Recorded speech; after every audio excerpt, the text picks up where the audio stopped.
Okay, so let's get to Top Gun Maverick.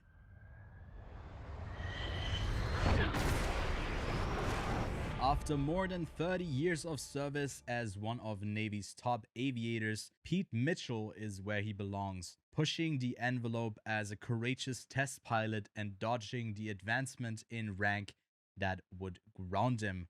So that's Top Gun Maverick, the sequel to the 1986 original Top Gun, and is directed by Joseph Kosinski, who has already worked with Tom Cruise before on Oblivion.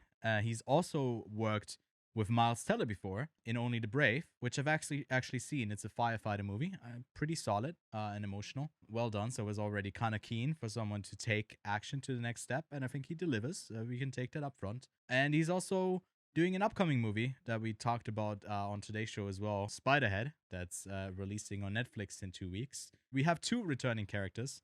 Tom Cruise as Maverick, Pete Mitchell, and Val Kilmer as Iceman.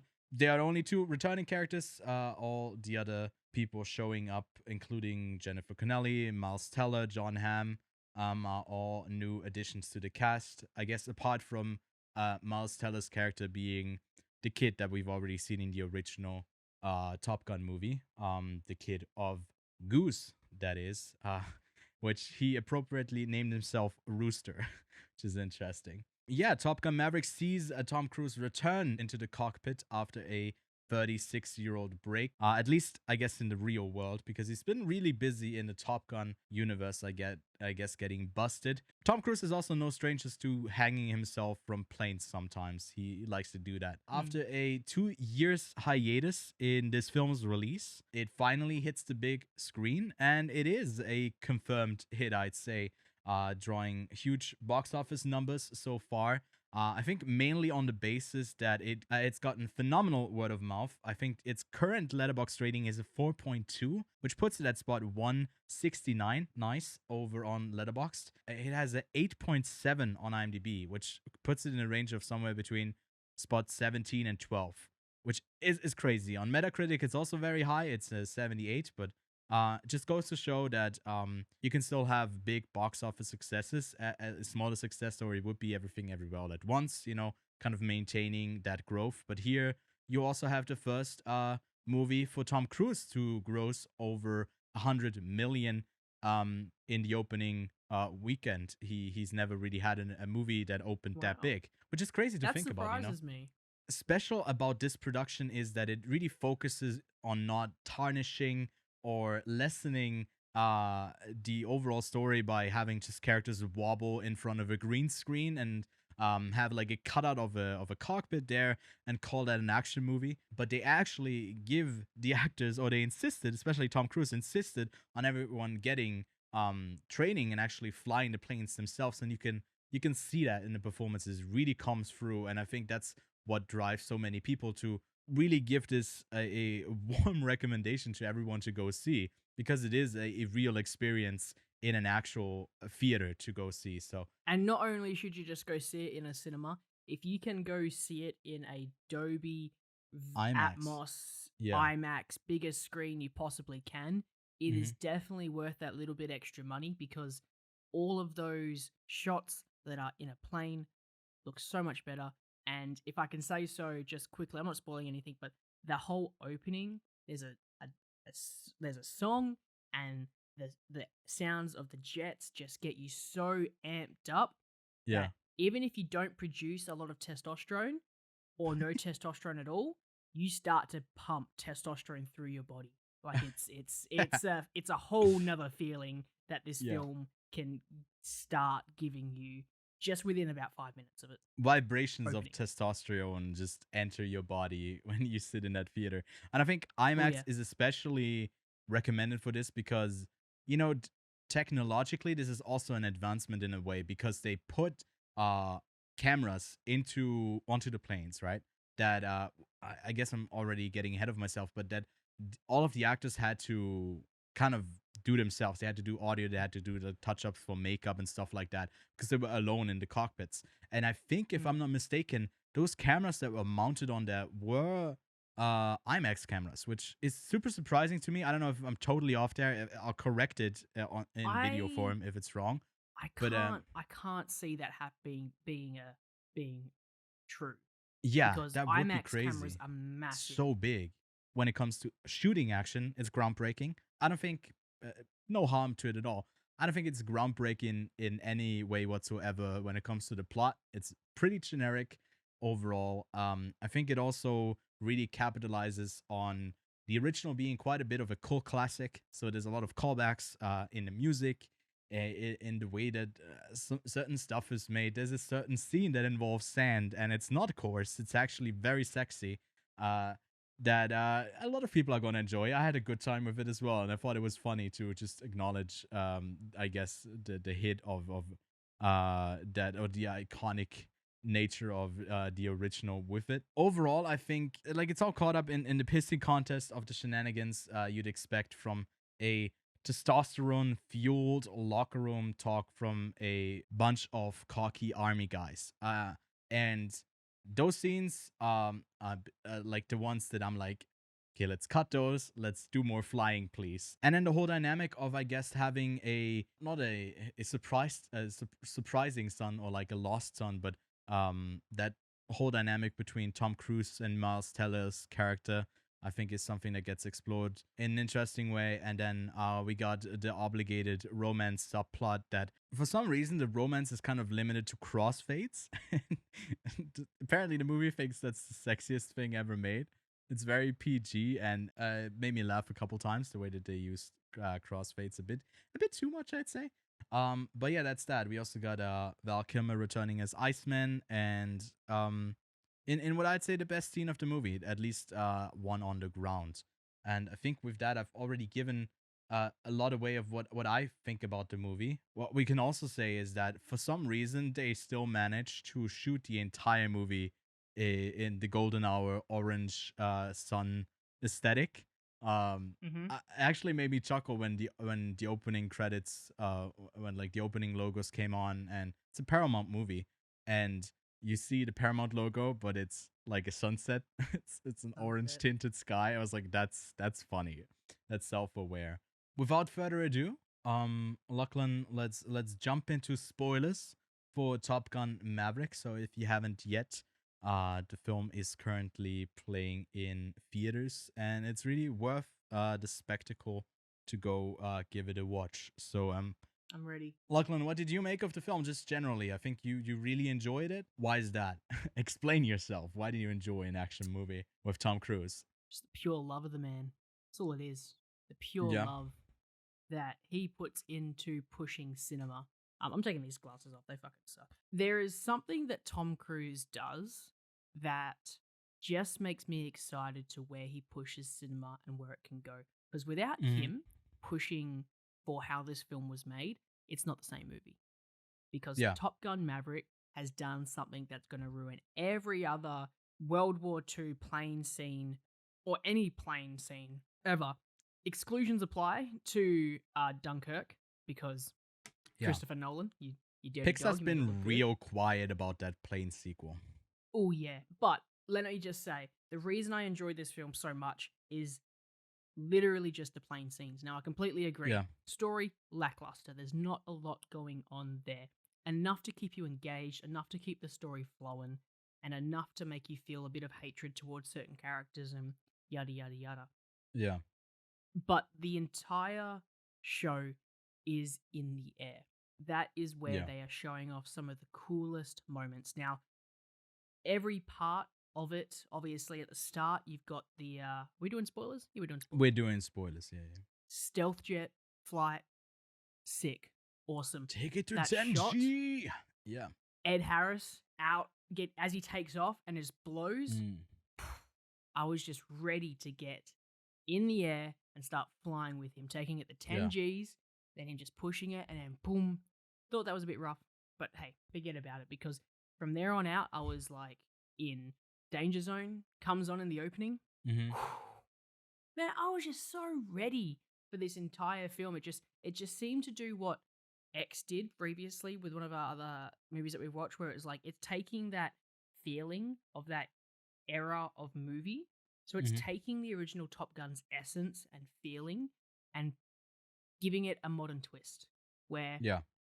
it's got that feeling of what the Top Gun was, but now it's got newer technology for you to actually be taken into the sky in real Hmm. planes with these actors, and they're going to just blow you away. So the entire film is just good because of where they were able to put the camera, and Yeah.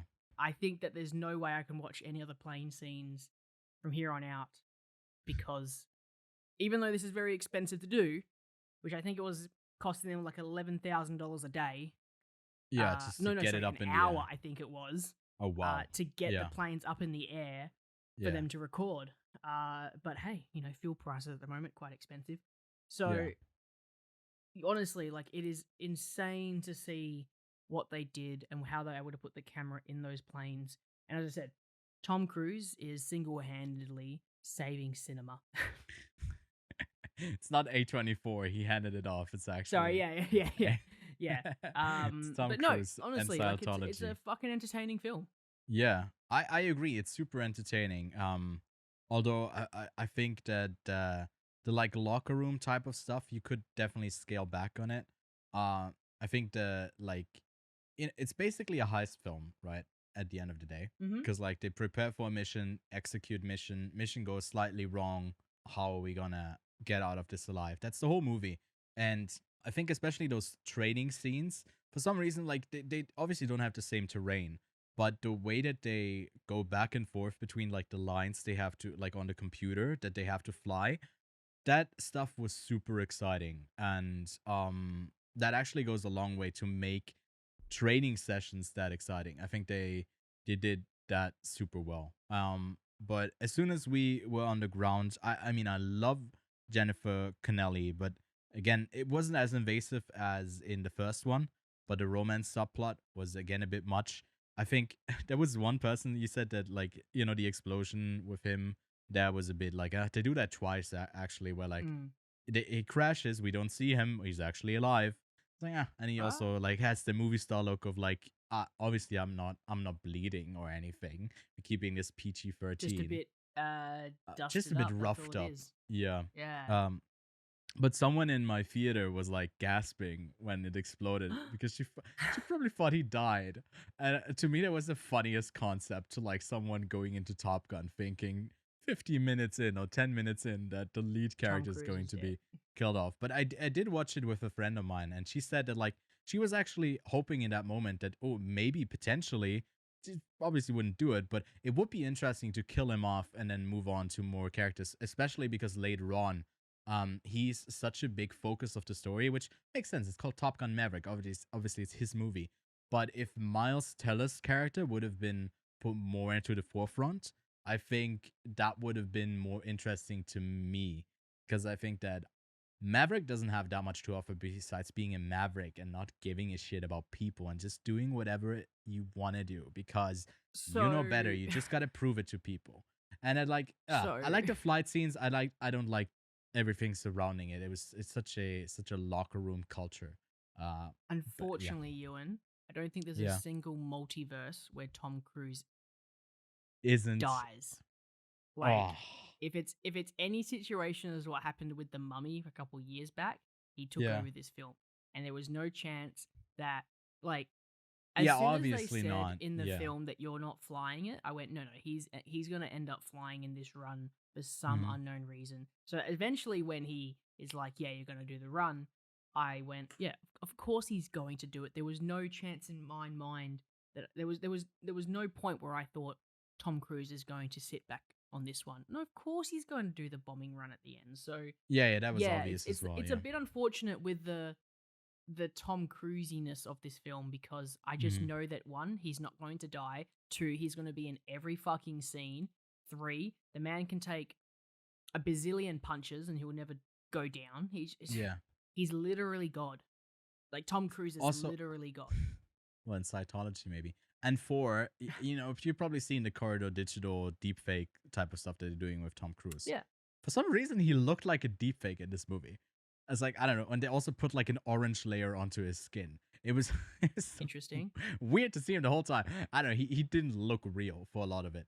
But everyone was so. I guess that's the appeal. It's basically what's that movie where they're all like lifeguards with Baywatch? Tom. Yeah, it's basically like Baywatch but in the sky for army people, like hot people doing shit, and that's kind of how I see this film. Obviously, it's a bit more entertaining because they're flying, but everything surrounding it was just like it was a bit much at times. So I don't think I land as positively on the movie overall, just because I think the Tom Cruise ness of it all, just being so invasive, consuming the core of this film, I was like, like hindering my enjoyment. But everything that was just like him having like 5G forces hitting his face Yeah. while performing, I think that aspect was sick. And it's a fun anecdote. Apparently, like everyone was throwing up uh, while they were doing that, when they're flying around. It was just like, yeah, you got like a bag to just vomit into as you're flying around. I wanted to also just quickly tap on because you said it as like Yeah, the best scene in the film, which I don't think is the best yeah. scene in the film, but it's probably the one that in the best taste. The Val Kilmer scene is quite good. Cause like Uh, I'm just wondering how, like, because there's gonna be a low percentage of people that are gonna. I don't think that many people know that he had throat cancer, and that's why he actually can talk. I watched a documentary last year called yeah, just Val. It was a great documentary on him. Having that context, I think it does kind of it feels respectful the way they treat that character. Although killing him off straight after is a bit like, well, he can't talk. What are we gonna do with this character? yeah, Kill him off, I guess. But yeah, I don't know. yeah. I guess I I personally found the typing on the computer quite silly, but Yeah. hey, you got to do what you got to do when your lead actor can't talk. But I guess Mhm. they obviously went through the avenue of using AI to recreate his voice. That Mhm. was exciting to read up on that one as well. Yeah. So I really enjoyed the way they incorporated him into the film. At least it is worth having him in the film than excluding him entirely. At Mhm. least in a scene, and at least that scene was really well done. It was done so Yeah. incredibly well from, linking some kind of disease into the movie, because I don't really say what it is. And then obviously having him play that, and then also the big hug, man, and then the little joke, because it was the only scene where it was Yeah. like, I don't want to say it was the only scene that had the emotional range of serious and funny and sad. It was Mhm. one of the only scenes that you have a mini arc out of. Now you have, Mhm. the scene between Miles Teller and Tom Cruise all the time, communicating and that ever evolving arc, but in one little moment, without it being, a boys club kind of thing, locker room talk kind of thing, it's a really good scene. Yeah, because it's like the one time where vulnerability is really shown. I think there's another scene where, like, the all the fates happen during the sex scene between him and what's her name, Peggy, I think. Then they're just like awkwardly laying on the bed, and he's like opening up about stuff. And that scene felt so like I felt nothing. It was so calculated. It didn't, and Val Kilmer really just I mean, they did use his voice, right? Like you said, the AI stuff. It really hit in that moment. Although I didn't really feel that connection like strong to that character from the first movie, not the nostalgia or anything. It was just that scene was quite well acted. It was also cheesy to up to a point, but I think they ended it on a really strong note, which makes me want to bring up two things. One of them were like you said that they don't address what the the illness is. Another kind of side note Doesn't that matter. it's really funny that they don't address who the enemy is because they don't want to piss off anyone, I Oh, guess. it's such a But vague, but like. but but but I have a theory. I think it should be Switzerland. Now hear me out. Why that be? Why is that? Well, everyone's on a political spectrum, but we claim we're not. But we claim to be neutral. So it would only make sense going forward in all of film to pick us as the antagonizing party because we are neutral, so we couldn't get pissed off. Hmm? Think about it. It doesn't make Can sense. I make Also, there's a mountains. counterpoint? Can I No, make it a counterpoint? you it what? Yeah. Please, just Okay. one, just one. Yeah. One.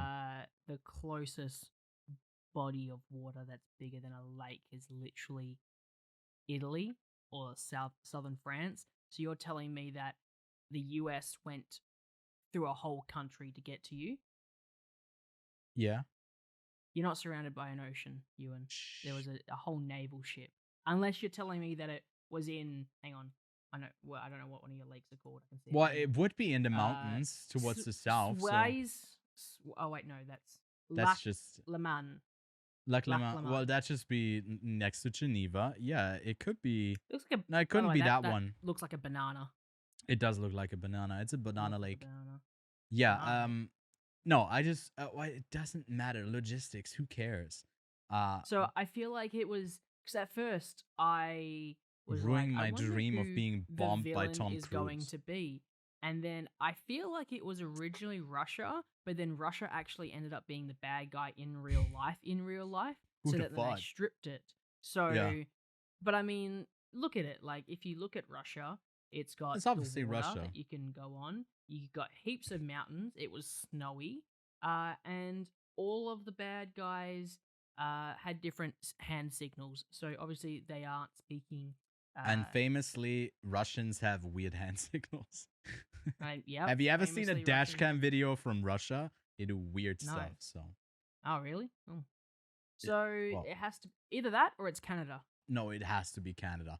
Canada is so Has to be much Canada. better. It's Has so to be much Canada, better if right? it's Canada. They're It's in gotta they're be in Canada. the Hudson Bay. They're in the Hudson Bay, and They were like the prime minister, the it's brown Canada. face, and they got reserves of nukes. So two reasons to attack them. It also could be South America, Well, Argentina, like or Argentina, Chile. kind Yeah, of thing. really down south. I don't think you would get that kind of foliage down there. Just it looked a bit tundra, but I guess maybe they have Well, to. it's no way it's Australia, unfortunately. No. There's just not enough snow on the It's border. very sad that there's no way you guys are getting bombed. It's New Zealand. It could be New Zealand. It's New Zealand. But That's then who it I is. think do they have a sign for like fucking sheep? Is that like do they have a universal sign? It's like Yeah, Hey, but I don't think that was there. That what they were wasn't trying that? to get across. it's just to- pull them over. It's like you got an outstanding thing. You got a sheep pregnant, sir. Please land your airplane. It's really funny when they talk about it, or like it's like there's the blah blah blah valley, and it's like there's room for a country name to be there, but they just Yeah. they just don't do it. So it's like They don't do you it. anticipate it. It's like, oh, are you dropping it? No. And yeah, there was also the bit that they were initially maybe cutting out Japanese and Taiwan flag, but they left it in, right? So I guess that's good. Standing like not that they would care because China is kind of at the moment not really releasing a lot of Hollywood films. Like overall, they didn't do it with Doctor Strange as well. But it's a whole different beast of a conversation. But basically, it's nice to see them do that. Even if it's just a corporation doing it. Two more scenes that I would like to talk about is well, one of them we have to talk about the football scene, the beach scene, and then the ending. So maybe let's kick off with the football at the beach. What do you think of this It was excellent. Excellent. memorabilia of reference to the original? Which Hey, did you you- have to get in yeah people somehow. And if you just let people know there's a shirtless scene with to with be Miles honest, Teller Miles and Teller Tom doing the Cruise, shimmy. you're getting two different age Yeah. demographics there. You just get all of Scientology really hooked on this scene as well. You probably read about this as well. They did shoot the scene twice because Tom Cruise didn't like it. So we're like, okay, I gotta go back to the bench and actually just like get even hotter, get more jacked. And I mean, you can really see it. It's I think they're going for being iconic, which actually would be a discussion in itself. Obviously, this movie does some groundbreaking stuff in the way that it films its action. And the original movie, it's weird why it became a cult classic. to be honest. Like there's a lot of like obviously interesting stuff about it. I wouldn't say it's a good movie at all. So I don't know, interesting. But do you think this going forward will be something that will be remembered as well in any sort of way as a cult classic? Cult classic? No, not as much as the original. But do I think it's going to be one of Tom Cruise's better films?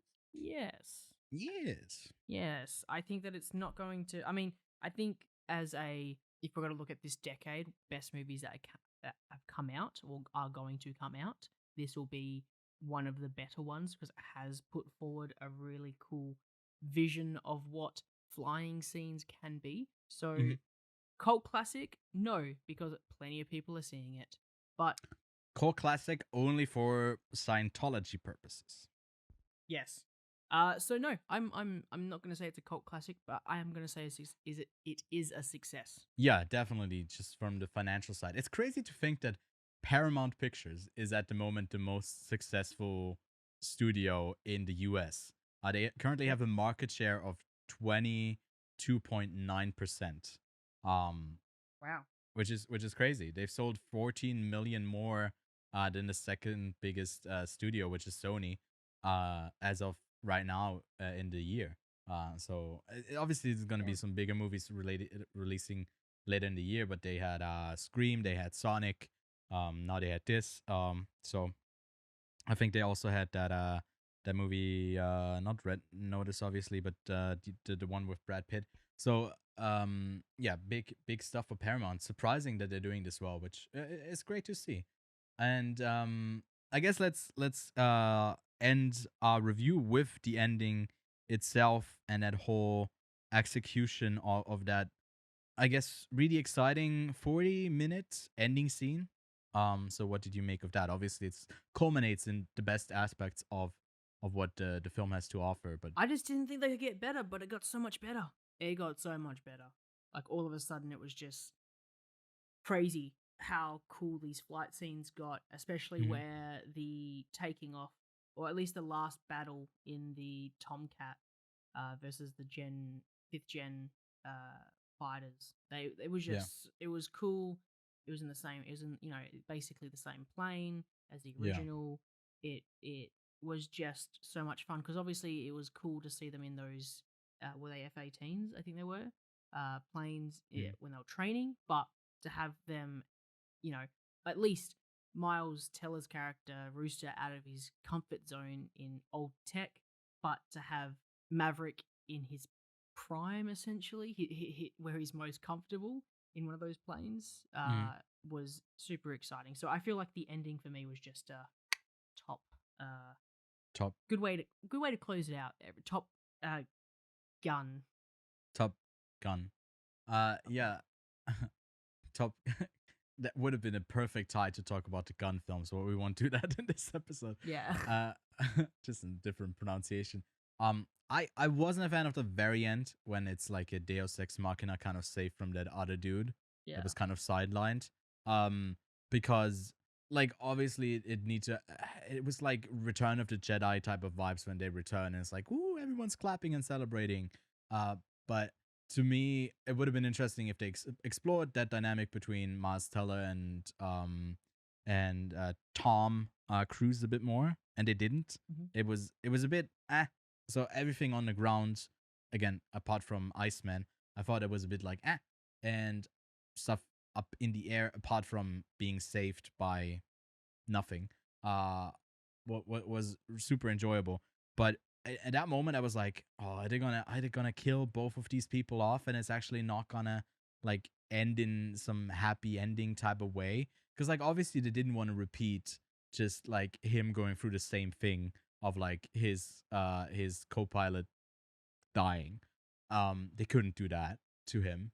Um, Mm. so I think his sacrifice would also have been an interesting ending.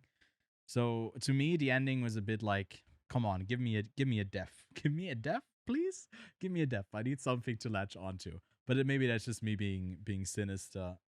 But yeah, I don't know. I thought it was just kind of then like, oh, everything's happy. War is actually not that bad Mm. because we shot the unnamed enemy, and I'm definitely going to be lower than most people on this film. I also think that the current ratings of this is like super inflated, but uh the action stuff is exciting. To me, it's Yep. just like solid action film. Oh, one more thing we didn't touch on was the whole drone aspect that was super weird to me as well. That they're like drones are the future, and we are standing to be like, no, we actually want to kill the people ourselves with us being there.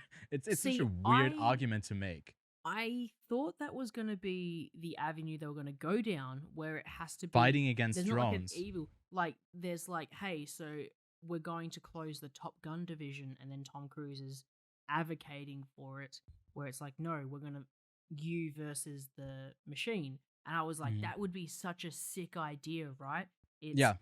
manned pilots versus unmanned drones. Hmm. So it would have been really cool to have that Yeah. as essentially where they were going to go. Hmm. I guess at this point, I can't change the movie, but where they went, I guess it was okay. It told a great story and, still Hmm. was phenomenal, but I thought that would have been a much cooler idea. And then you don't have to name a country.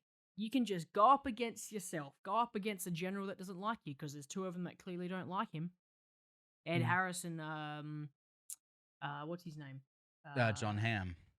John Hamm. Neither of them like Tom Cruise. Yeah, and you bring up I guess that storyline of drones, which actually funnily enough was something that the original director Tony Scott, before he passed away in 2012, apparently there's a version of a draft for a sequel to Top Gun where it focuses more on the drones as the antagonist. I haven't read that. I just that script or seen it anywhere. I just saw some stories written about it. So I think that would have also been the avenue, the flight path to go down if you're already addressing that issue, kind of replacing them. But for me, that just leaves it open for a third film. But I don't know if they're interested in that because, like, how can you top Top Gun Maverick? How could you make it even They go to more space. Maverick? They do F9. They cast Ludacris, and then you're fine. But no, I think that brings us to the end of our review for Top Gun Maverick. So, Lachlan, where did you arrive at as a rating for the film? 4 stars out of 5. 4 out of 5. For me, it's a solid 3.5 out of 5. And yeah, go give it a watch on the biggest screen possible. I think we can really advocate for that. It is worth the experience